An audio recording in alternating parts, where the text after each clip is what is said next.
Adios.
Please be seated. Good afternoon.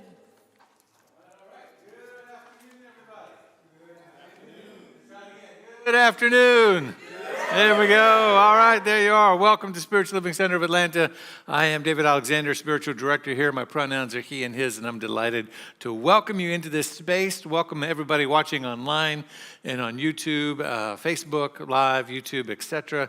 This afternoon or whenever you happen to tune in. I know sometimes people tune in a little bit later during the week or the day, so we're grateful that you're tuning in this now moment and coming into this collective spiritual community. Here in the local Atlanta area, we're bundled up, feeling good about the rain. Yeah, everything we've planted in our gardens the last week or so needed the rain today, right? Yeah, that's good. We don't have to get out there and water it. That's wonderful. I'm delighted that you're here. Listen, you're part of a global community called Centers for Spiritual Living. We're a proud member community of that organization. You can check them out at csl.org. Check us out at SLCA.com and learn all about New Thought, Ernest Holmes, and all the wonderful things we teach here. If you're new here for the first time or visiting, we're grateful that you're here. Would you just let us know where you are at some point during the service at the end? Introduce yourself to us. One of our greeters will give you a gift and a magazine and information cards so that you can fill out some information, let us know a little bit about yourself, and we can stay in touch with you. And please do so online as well. A reminder that prayer practitioners will be available for prayer one-on-one here in the sanctuary after the service. Those that are here, they're also available online. And I think that's all we got going on today. Well, there are announcements, and Jericho Brown is going to tell us what those are all about. Welcome, Jericho. Hi. Hi, Reverend. Hi. Hello. I'm Jericho Brown. My pronouns are he and his. I serve on the creative arts team at SLCA, and I am so grateful for Penelope Williams this morning singing that song. I needed that, Penelope. Yeah, we did. I like to see Penelope. She get the bamming on them keys, baby. And she will open her mouth and sing for us on Sunday. Thank God for Penelope. We have so many great opportunities to connect, grow, serve, and give at SLCA. For more information about today's announcements and other opportunities, please scan the QR code found on your monitor under that picture of the handsome guy. Are you curious about certain spiritual practices or content, but have few opportunities to discuss it with like-minded people? Today, at our 5 o'clock hour, we will continue a monthly discussion group exploring topics that may be hard to discuss with your friends and family.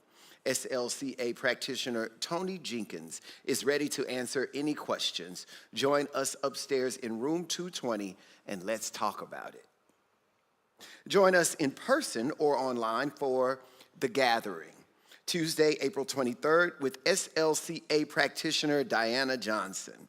The Gathering is an opportunity to learn about the science of mind and spirit and metaphysical principles and their relevance to our lives today. The Gathering begins at 6:30 p.m. To register for the link, visit our website. Sunday, April 28th, Reverend Dr. David will continue a 10-part 10 core concepts of the science of mind series during our New Thought Education Workshop Hour. Reverend David invites you to explore how these concepts can change your life. We are also excited to announce that on Saturday, May 18th, SLCA staff minister Reverend Susan Zoller will offer an extremely helpful workshop.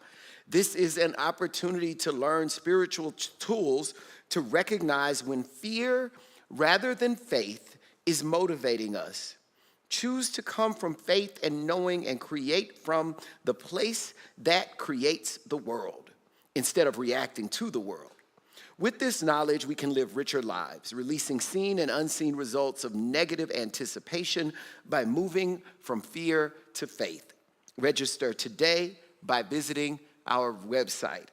All of these teaching and workshop and class opportunities are really wonderful, obviously, for edification and education, but they are also an opportunity to become more social and meet members of our community and to know who indeed is with us in our walk with God, who is everywhere.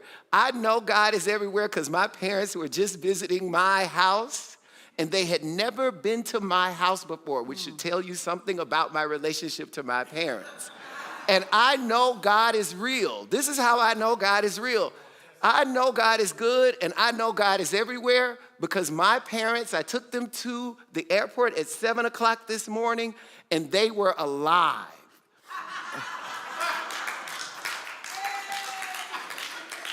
Thank you for joining us today. We look forward to visiting you after service in the social hall for food and fellowship. And do not forget, you belong. Yeah, man.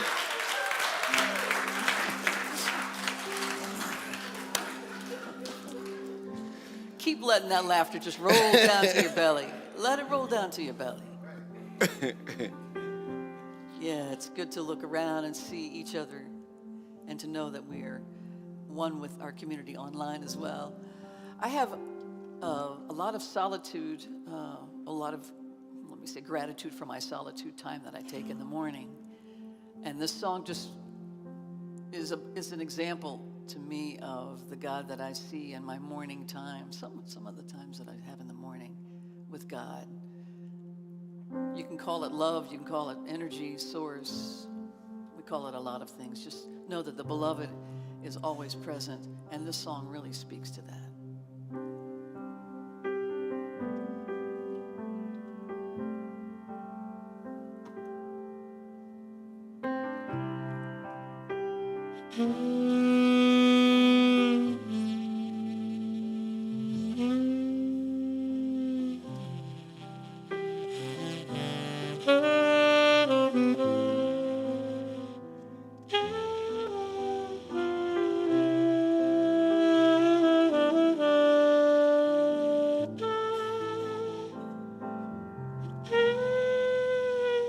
My soul sings out to you, my love. My soul sings out to you.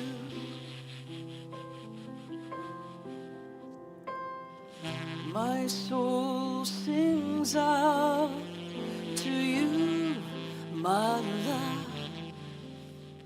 My soul sings out to you.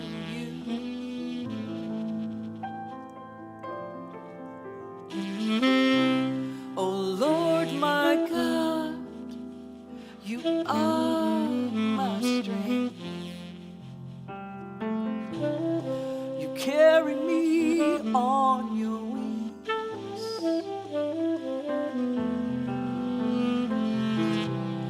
You are in me. You know my heart.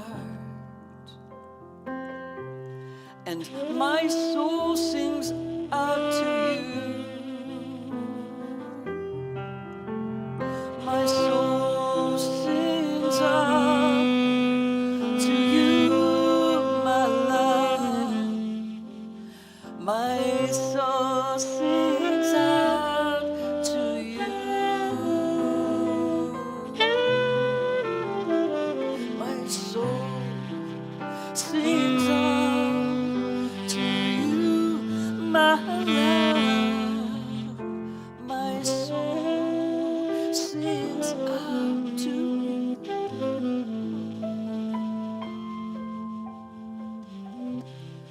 You're a constant blessing. You flow through me like a mighty river through my heart.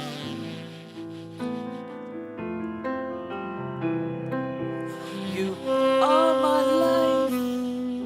You set me free, and I will love you forever and ever. My soul sings out to you, my love.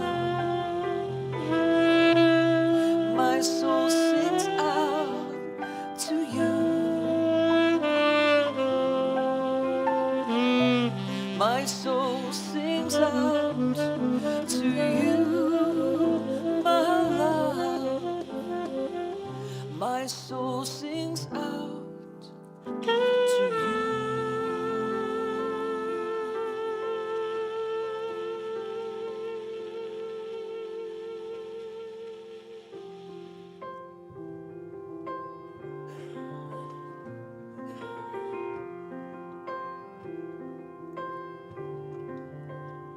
Open your mind. Unfold your heart. Relax your senses. Feel every part.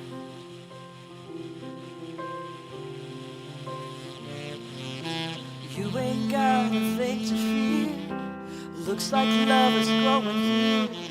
So take your guard and let it down. Go deeper still until you come unwound. Unbound. Breathe every breath. Release your cringe. Love without waiting. Slowly unleash. You ain't got a thing to fear. Looks like love is growing here. So take your guard and let it down. Go deeper still until you come unwound.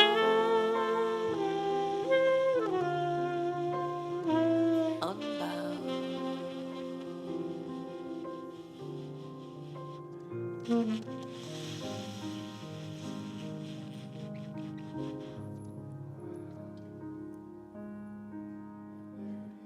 One power, one source, one absolute cause to all things. And it is this source, this power that I tap into in this moment. As I recognize the truth of my being, that this source is always connected to me from inside, not the outside. There is no part of me that is not a part of that source. And how reassuring that is to be connected to that. How much joy it brings forth for me to be able to revel into that knowledge, that understanding.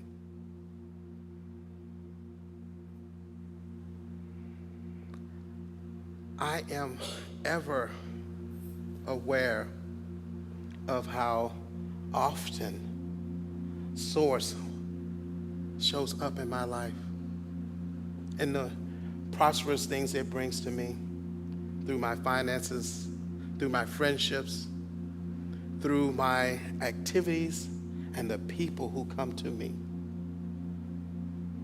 When I show up on Sundays and I get to see the wonderful beings, the like-minded people who keep me uplifted and keep me in such a magnificent place, because I see a reflection in them as I think of myself.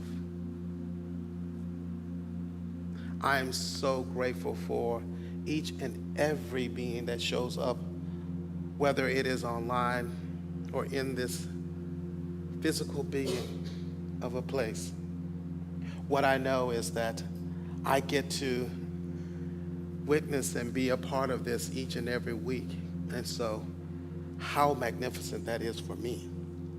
And I thank each and every one that shows up with full heart and full mind. I'm so grateful for this opportunity just to know this and to bring this forth, knowing that as I stated, the law receives it. The law says yes to it. It says yes because that's what it does. And so if you're in agreement with me at this time, say with me, and so it is.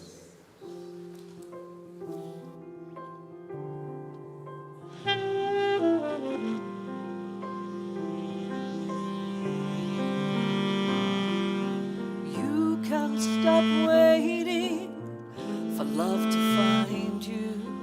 Look inside your heart. love's already who you are.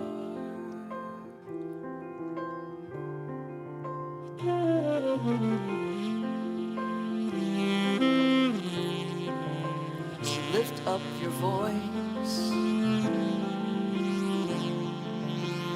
Let it be heard. Tell me your story, tell it to me.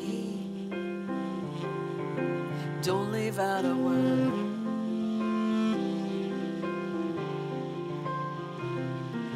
'Cause I think I have been there too, and I'm a seeker just like you. You ain't got a thing to fear. Looks like love is growing here. So take your guard and let it down. Go deeper still until you come unwound. Unbound.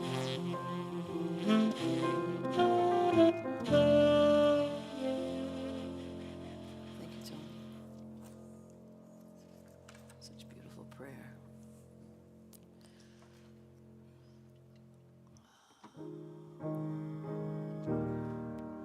There is a power, a presence, one life of all, and no other power can exist outside of the infinite. One love, there can only be God's love. Oh yes, I know that I walk. Yes, I walk in the love of God. There is a wisdom, a knowing, a loving, and a truth. Whatever you need to know will come in God's way for you. Just say, until it shows, I'll pray. I won't move on till I know that I walk in the love of God. For the power and the glory and the love of God is everywhere. I can feel it, it's everywhere. I can see it, it's everywhere. And I know in my heart, yes, I walk in the love of God. Ooh, yes, I walk. Yes, I walk. Yes, I walk. I could feel so much better if you clap along with me. Come on now.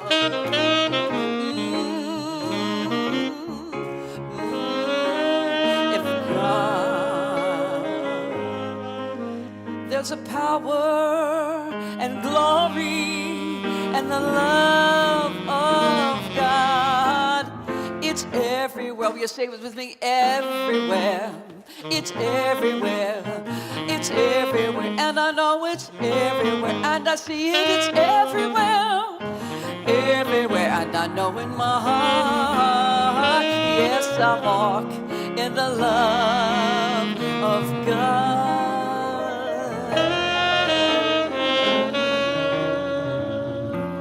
Oh, yes, I walk. Yes, I walk. Yes, I walk. I walk in the love of God.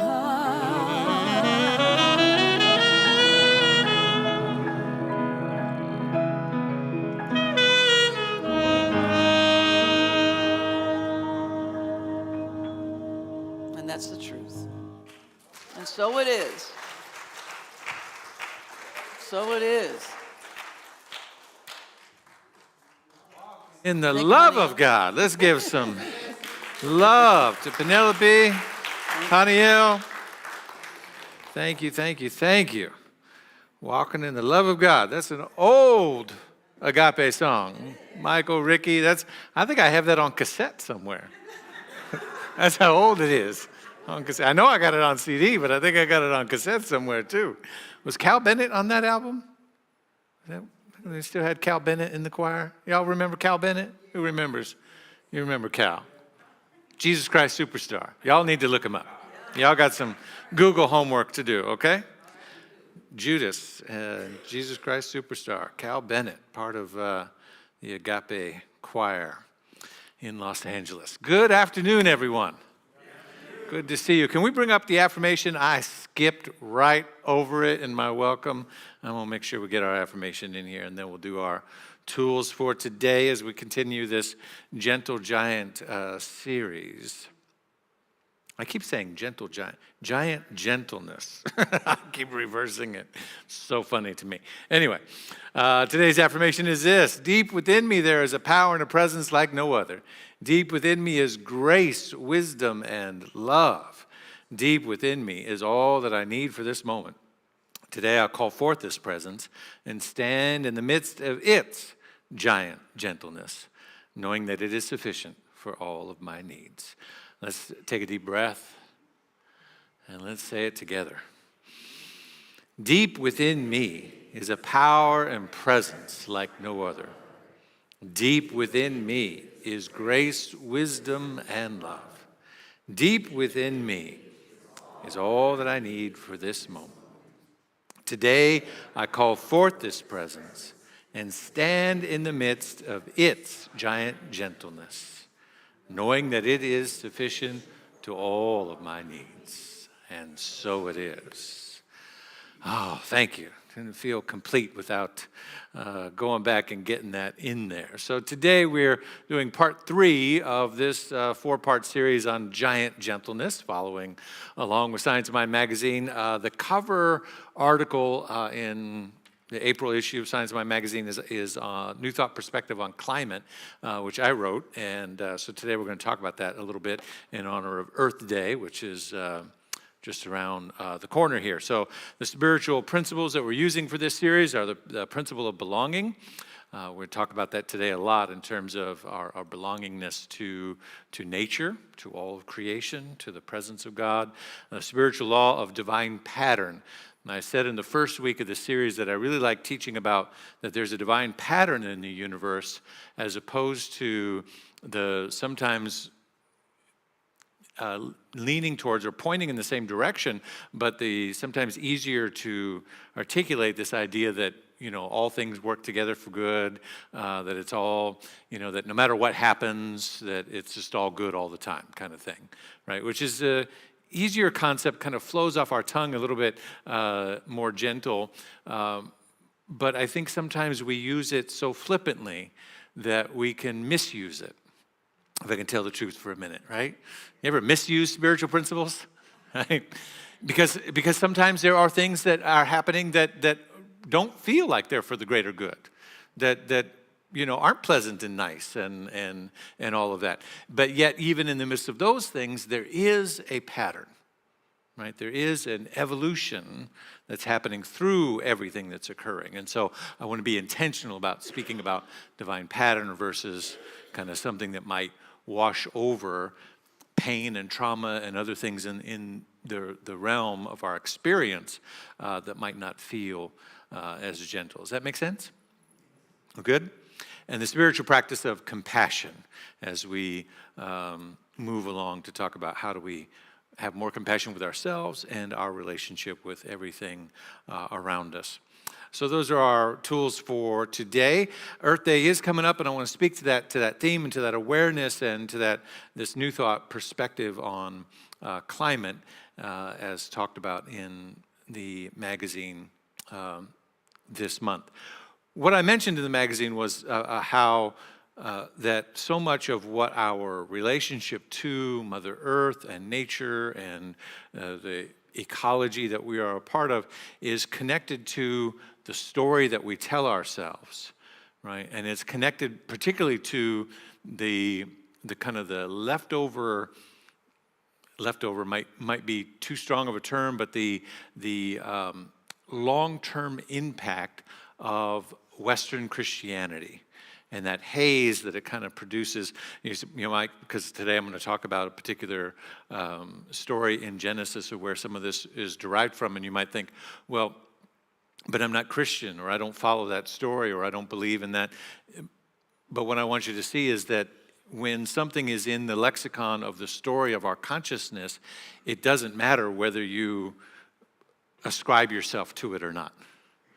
It still impacts you because it's part of the collective consciousness and it's part of what's driving the story, which is one of the reasons why unlike some New Thought teachers, all New Thought teachers are a little bit different, particularly in CSL, and particularly why I tend to lean on Judeo-Christian stories from the Torah and from the New Testament so often in my teaching. Not because I'm trying to be a brand of New Thought Christianity per se, although I have no issue with that, but because the stories behind them and the consciousness behind them play such a dominant role in our collective experience in Western society. And therefore, they're still relevant in unpacking and trying to understand what's really going on. Everybody with me on that? Yes. Yeah. So there's a story that's told predominantly through Western Christianity that is one of dominance and control, which emphasizes human domination over the earth, over its resources, that has often worked against good stewardship of the planet in a number of different ways, right? There's the sort of anthrocentricism, which is that Western Christianity has historically promoted this idea, of this worldview of positioning humans as separate and superior to the rest of creation, right? The belief that from this it stems all interpretations of the creation story in Genesis, where humanity is given quote-unquote dominion over the earth and its creatures. We're going to kind of break that down today. But we'll just start here by saying, A, no, and B, really toxic idea, right? It's a really toxic story that continues to influence, and I'll hopefully today show you some ways in which it still continues to influence our thinking, our language, our orientation even to science and ecology, right? Which maybe have nothing to do with religion, but that story is playing in the background. Sometimes we move away from that kind of idea to something like dualism, right, which is another aspect of Western Christianity that's contributed to environmental degradation. This idea that we're divided into separate realms, that there's a focus on sort of the religious or the spiritual, whether that is salvation and the hereafter, or even New Thought's version of dualism, that we are spiritual beings having a human experience, but we can, if we just focus on the spiritual, then the human will take care of itself, and therefore we don't really have to be as concerned with the human.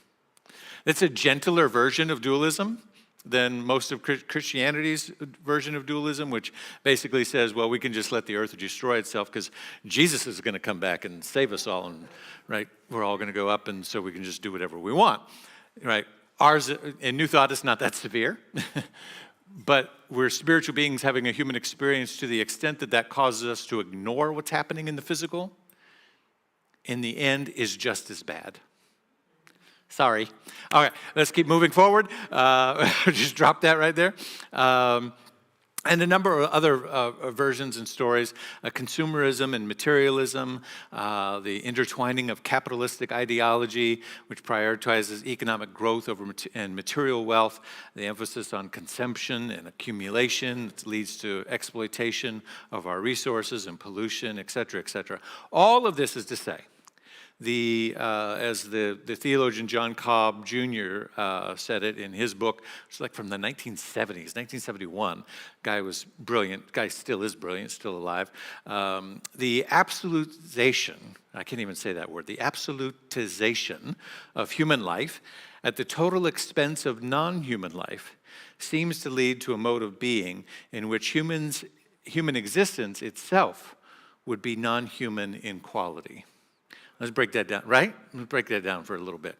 The absolutization of human life at the total expense of non-human life seems to lead to a mode of being in which human existence itself would be non-human in quality. In other words, a mode of thinking that says, our existence, our experience over everything else so we can exploit the earth, exploit resources, exploit technology or anything we want to the benefit of our existence, even if our existence becomes less and less human.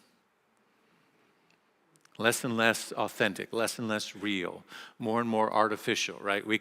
It's okay if the earth isn't as pleasant a place to engage with because we can just put on some goggles. How am I doing with that? You see? I mean, I know we get all excited. I get excited. I'm a technology guy. I get excited about technology, but some of the VR stuff, causes me a little bit of concern.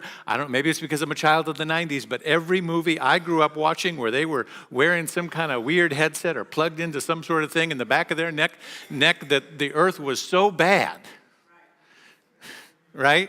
That's all that was left was the technology. We go, oh, well, we can do this and it's fun and it's nice and it's engaging. And it's like, well, yeah, but you realize that every story that we tell each other, and movies are a way of telling stories, right? The story that we say is that this technology is necessary because like it's acid rain and collapsing buildings and cavernous pits of fire and, right? It's just complete chaos and nobody wants to go out there and it's dangerous. So you got to do it like this, right?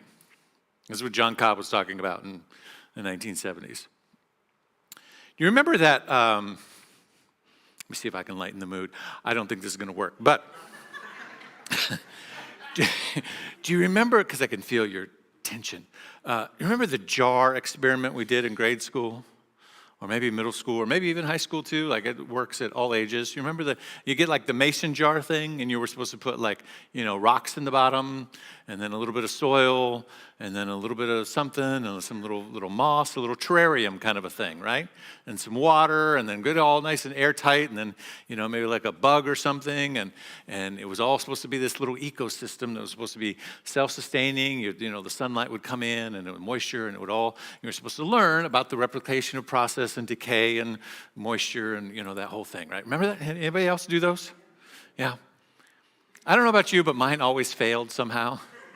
I don't know how you messed that up, but, it just never really worked in quite the way that they said it was going to, or it looked in the book. Like it just became kind of a wet little mess, It just never, right?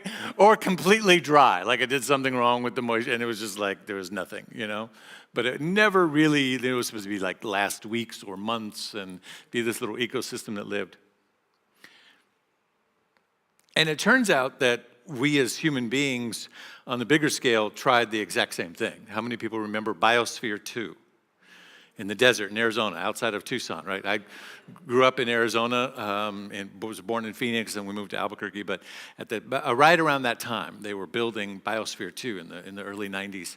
Or 90s is when they went into it, I believe. And it was huge. It was the size of a couple of football fields, and it had an ocean and a rainforest and a desert and animals and all this stuff. And they put in like 8 scientists, I think it was, right?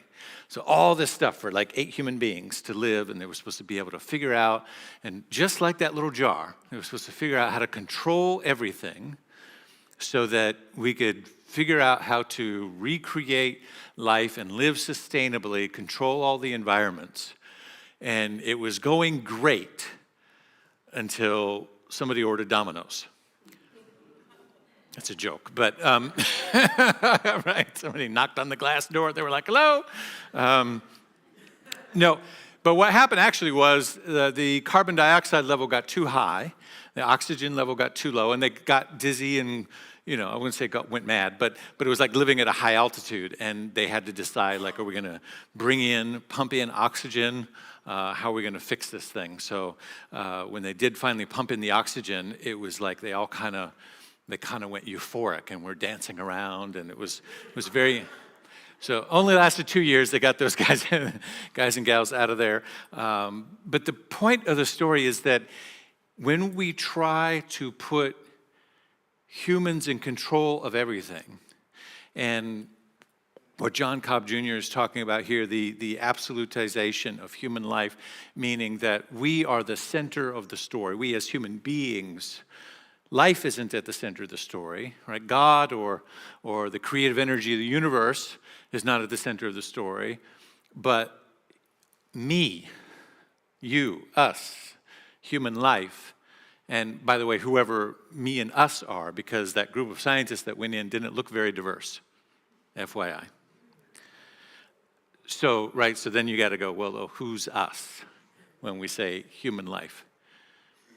When human life is at the center of the story rather than a piece of the puzzle, we tend to get it twisted and think that we can control everything. And we have a theology that says we control our thoughts, we can control the atmosphere, we can control everything in this little jar.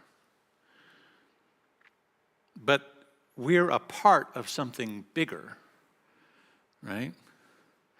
And when we lose that, when we forget that context, then things get a little bit out of balance. But when I say it affects everything, whether you believe in these kind of religious stories that are behind so much of this thinking or not, it changes the language that we all use, right? You and I, we still call it a sunset. I'll let that sit there as long as it needs to for you to figure it out. We still call it a sunrise and a sunset. Why? Because we have anthropomorphized or put human life at we are the center of the story. It's been how many hundreds of years since Galileo said, no, not true. We're not the center at all, right? And by the way, he wasn't too popular for saying that, right? And it took the church hundreds of years to forgive him and say, oh, well, nice guy, right? But it still affects our language. You say, you and I don't believe in that story, we accept science, et cetera, but it still affects our experience because it still affects the language that we use. We say that's a beautiful sunrise or sunset. I'm the center, and that's happening over there, right? It'd be much different if we oriented ourselves to say, it's beautiful the way we're spinning through space right now. Right? Isn't it beautiful, the earth tilt that we are all having in this moment, right? Do you see how that reorients? Space or the sun is the center, but we're a part of it, but we're having this experience, right? Which is why it made it so crazy to think that, something, mystical or religious or supernatural was going to happen during the eclipse, which affected a very small portion of the population of the planet. When an eclipse, a lunar solar eclipse happens every 18 months somewhere on the globe, right? So it hasn't happened for you, where you are, right? 20 years or 30 years or whatever, but it happens about every 18 months. Sometimes it just happens over the ocean and nobody sees it, right? Even the whales just go, oh, it's dark, okay. They swim on their little lives and everything keeps moving, right? Context is everything. So it's clear from all of these things, or the reason I'm saying all of this is to say that it's clear that we need a new story. And you and I, as New Thought people, understanding consciousness, are the people who know how to create a new story. What are the elements of our new story? Where does our story begin? This is kind of what the point was when they were writing Genesis, which wasn't the first book that they wrote, but they said we need to contextualize and frame our story from the beginning. They were already in the other side of the Exodus experience, writing their history. And they said, but we need to go back even further and contextualize, where does all of this come from? Where does our story begin? And so it begins in a garden. And it begins with this part that we have throughout human history have twisted and mistranslated, but this idea of being given dominion over everything. Context is everything. Adam and Eve as the representatives, Adam, first man or first human being, and all of that represents, weren't given dominion or control over everything. The correct translation is the ability to name. The ability to name. And the context is These are people, again, on the other side of the Exodus story. So they were in captivity and enslavement, they were oppressed, and now they're free. And they're going back and they're A, writing their history in Exodus, and then B, going back and saying, we need to go back even further and contextualize the whole story so that people understand where it all comes from, so our children understand where it all comes from. And now that we are liberated, now that we are free, we can author our own story. And when we're liberated and free, we can name our world. Because instead of when you're enslaved, when you're oppressed, when you are held in captivity, then the oppressor has the control. They get to name your world. They get to name your experience. They get to name what you can do and you can't do and who you are and all of those things. But now they're on the other side of that and they're celebrating their freedom and they're saying, we get to name our own story. We get to say where we came from. And we get to say that not man or not humanity or not government or not country or not institution gives us power, but God or the universe gives us power. God or the universe gave us dominion or the ability to name our experience. You see, when we name something, we belong to it. Don't miss that. That's the whole message today right there. We'll go on and talk about Earth Day and everything else, but that's the whole thing right there. When you name something, you belong to it. Belong is just another word for relationship. It means you have relationship with this thing. So you name this, that kind of animal, and this, that kind of animal, and this bird, you give it that name, and that thing, this plant, and this tree, you give it that kind of name. You now have a relationship with those things because you have put them in place in your consciousness. Now, they existed before, but they didn't exist in relationship to you. So the dominion is about relationship. It's about naming our world so that we belong to it. It's an ability of people. The story in Genesis is about oppressed people who are liberated and reclaiming their power. Reclaiming their power. And so you and I can stand here today and we can look at the atmosphere of the world condition, politics, the environment, everything that's happening, and we can say, maybe we need to liberate ourselves from the spaces and places and institutions and ideas that have put limitations on us, who have told us who we are and who we're not, what we can have and what we cannot, and all of those things, and liberate ourselves from a mental state of consciousness and begin to rename our world by re-articulating what it is that we belong to. You following what I'm saying? To be a practitioner of giant gentleness, to practice a mindfulness that leaves a soft footprint on the earth.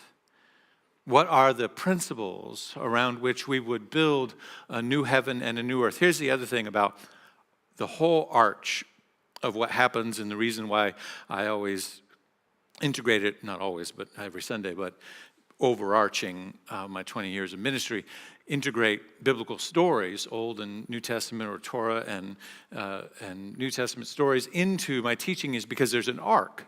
I said the story begins in the garden. The story also ends in the garden. It ends in the new city, the New Jerusalem, which is the city is just a collection of green spaces, places in which people are living. It says the streets are open wide and paved with gold and everybody's welcome and it's inclusive and it's all that. But here's the thing. That ending is here, meaning tangible, meaning physical reality. It's not there somewhere, it's here. And the beginning is here.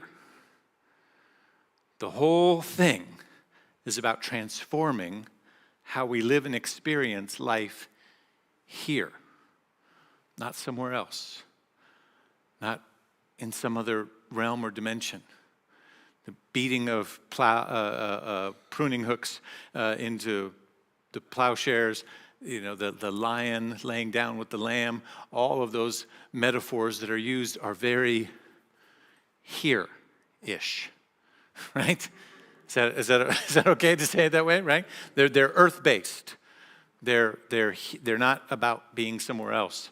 They're about the transformation that takes place here.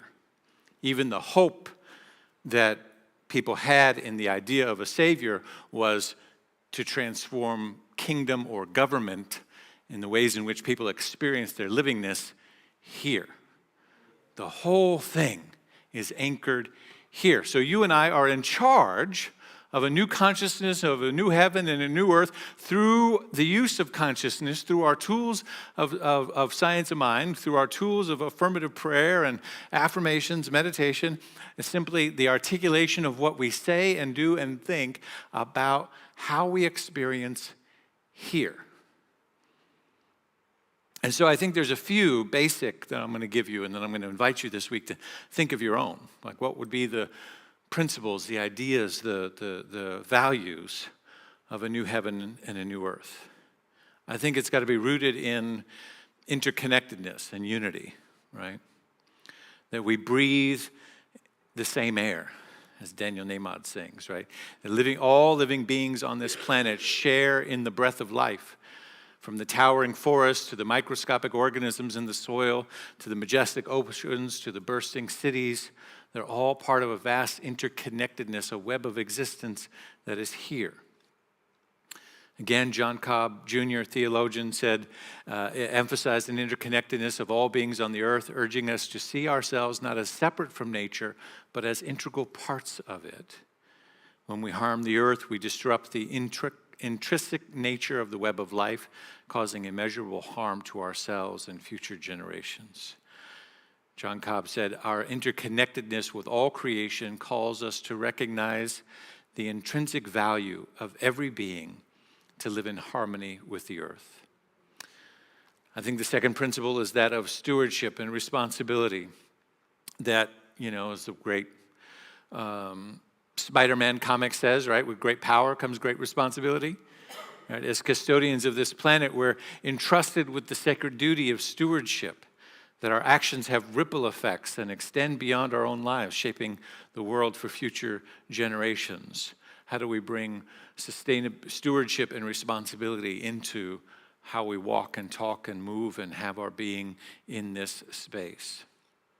And then I think harmony and balance, this nature of symphony, of balance, where every note plays a vital role, the grand orchestra. Symphony means to sound together, not to sound alike, right? But to sound together. Every note, right? This beautiful array here, right? These are all, I don't know a single name. I think that's an orchid. Okay, I might know one. Right?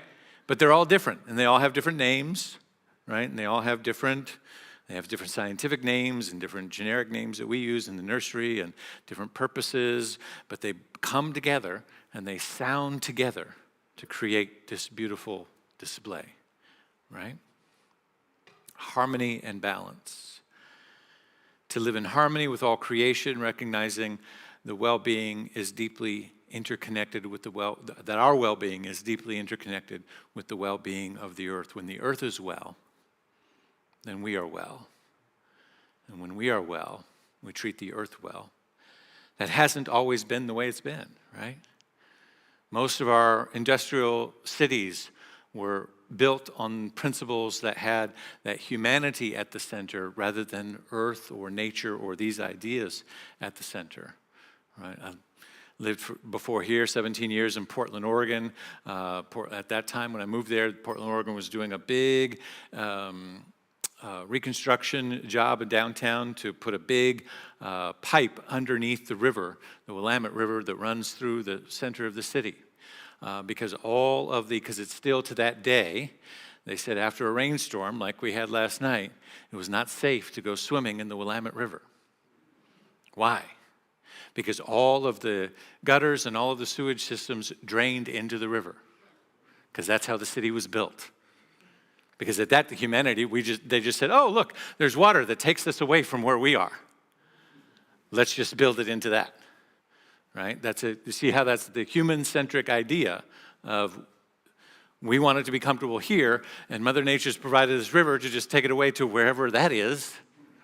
It's not here, so we'll just funnel everything to that.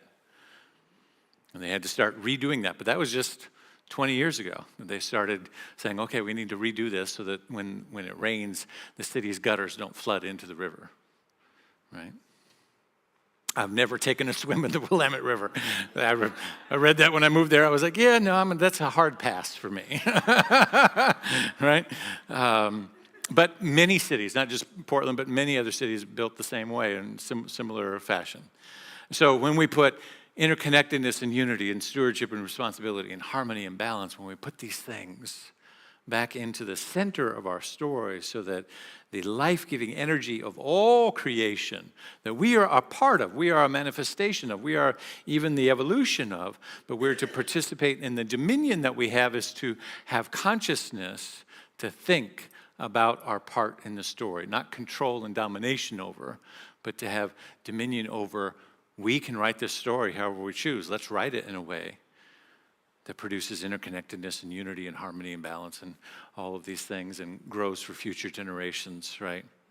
Versus just does what we want here in the moment.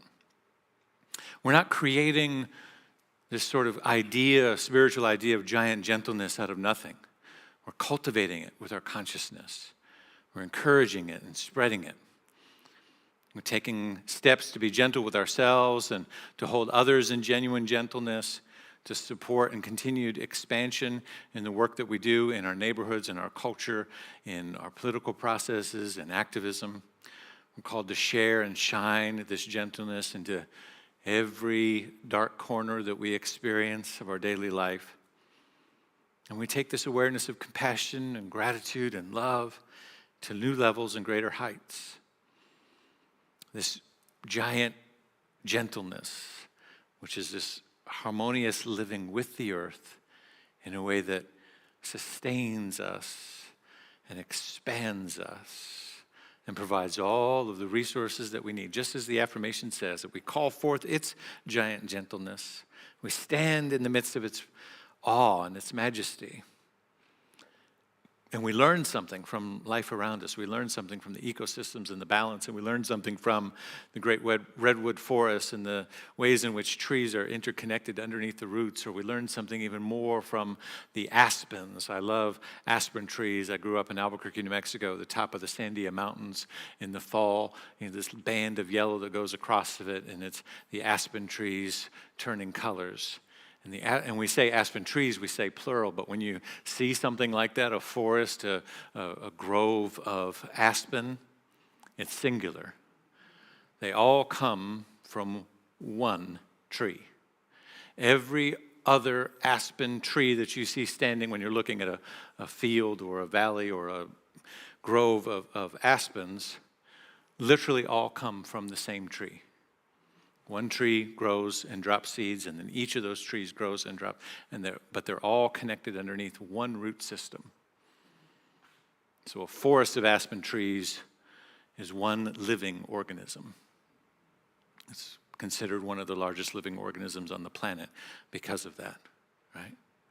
So begin to learn something from this balance and this way of being, this giant gentleness, and that there is a wisdom within the universe. I closed the article by talking about the wisdom that is inherent, that there is an infinite wisdom, and that infinite nature of earth and or the infinite nature of God itself and creation doesn't mean there's an infinite supply that we can just pillage and harvest for ourselves and for our own good.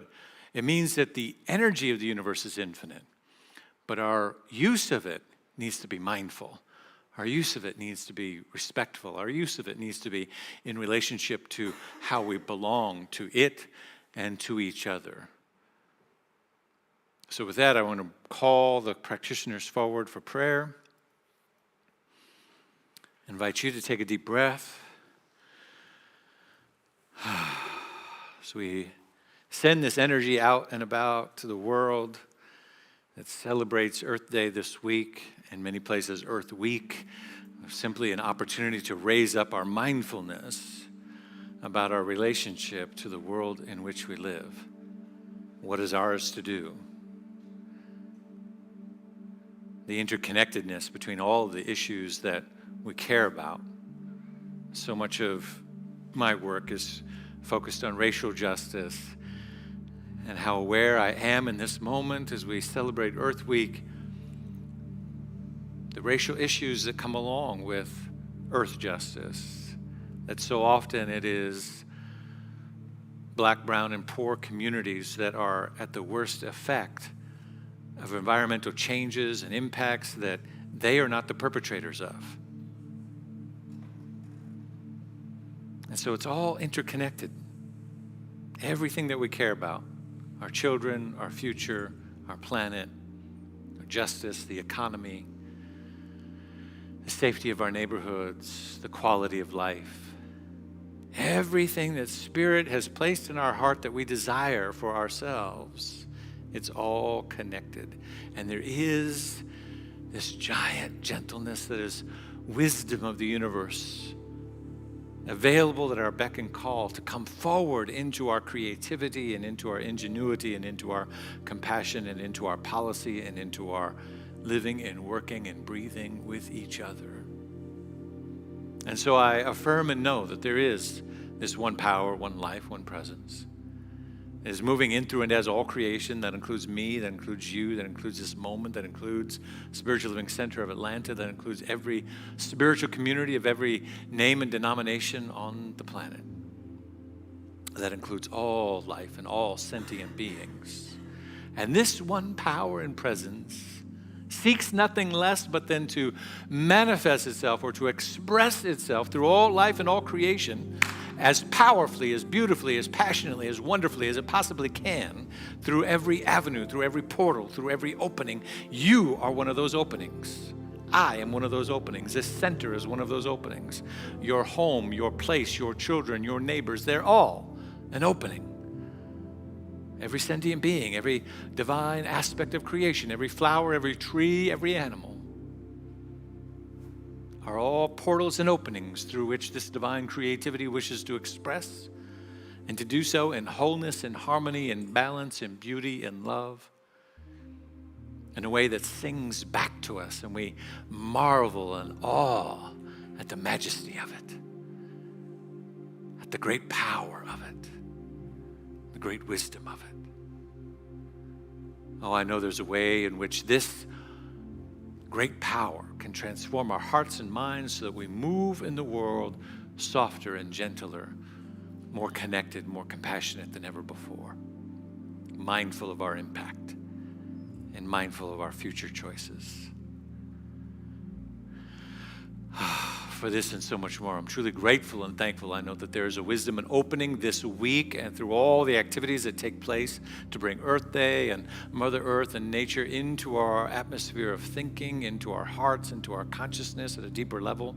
Every activity that takes place, I know that it is successful and that it is a divine right impulse of the divine to bring action, attention, and awareness up to a higher level. And here and now, I call forth a great mindfulness that moves across the face of the earth, circles back to each one of us, and gently walks with us into the now. For this and so much more, I'm truly grateful and thankful as I release this word, knowing that it's already done, and ours is to experience it, to be it, and to let it live as us. And so it is. Thank you. Peace and blessings. I give thanks for our practitioners. A reminder that they're available for prayer after the service here in the sanctuary. And now is the time for our love offering. So grateful for all of you who participated last week in our annual meeting. Thank you for attending. We had great success, over 50 people in attendance, and I think 54, something like that, participating in the voting of our new trustees. Would our new trustees who are here, Jericho Brown is one of them, he just walked out, but the others that are here, would you please stand so we may recognize you? Monique, Tony, Diana, wonderful. And there's Jericho, along with Elizabeth, and MC is in the kitchen serving. So congratulations to them. You're going to get emails more about them and chances to get to know them better, as well as information about our Step It Up campaign, which is all about raising our level of conscious participation financially in this community to support what's happening here. So let's practice that right here and right now as we hold our tithes and offerings, whatever form they may be. You can give by text to give, 404-800-9467. You can scan the QR code and do it online. If you have cash or check, you can walk up at any time to our containers by the doors and drop those in, and we're just grateful. We know that everyone has something to give and something to circulate, and that it comes from the heart. And so whatever, if you're able to participate in the Level Up campaign now or in the future, we're so grateful that you're thinking and contemplating that. We know others who perhaps are adjusting or moving through some adjustment period, but their intention is in the right place, and when things are balanced and right for them, they will make those adjustments accordingly. I receive that intention in this moment because I know that Spirit responds to intention and conscious awareness. And so every form that it takes, we know that it comes in pressed down, overflowing to meet all of our needs and more and circulate good into our universe. And so now let's hold these gifts as we bless them with these words.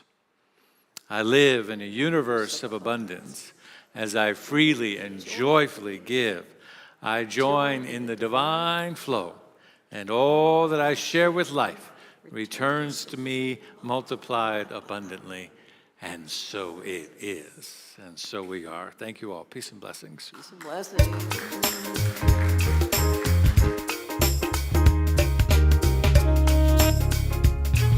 Come on, sing with me. We envision a world that works for everyone and for all of creation. Amen. We see all people, all beings as expressions of God. We see a world that works for everyone.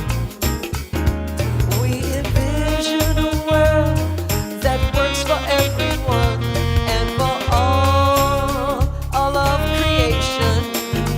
We see all people, all beings as expressions of God.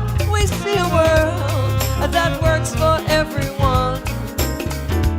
We envision a world that works for everyone and for all of creation. We see all people, all beings as expressions of God. We see a world that works for everyone. We see a world that works for everyone and everything. We see a world that works for everyone. Everyone. Everyone. Yes, we do, we do. And I'll see you downstairs. Let's have some food together and come back for choir rehearsal. Yes. And join Tony at 5 o'clock for his wonderful workshop.